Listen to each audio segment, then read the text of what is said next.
Allora, oggi è stata una giornata più che qua a Cefalonia, dalle nostre parti, è piovuto.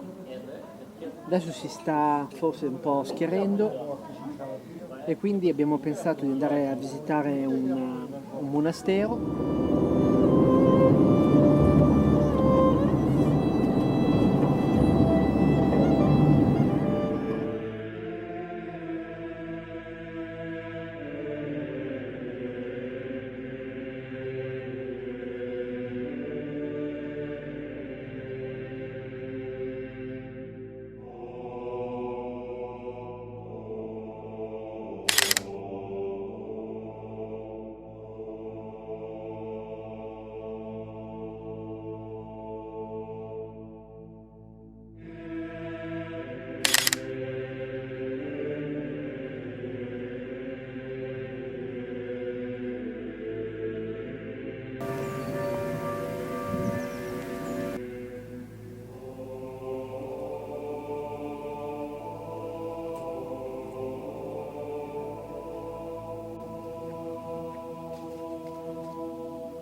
Allora ragazzi, dopo aver visitato il monastero, quindi la chiesa ortodossa, è stata comunque un'esperienza molto carina.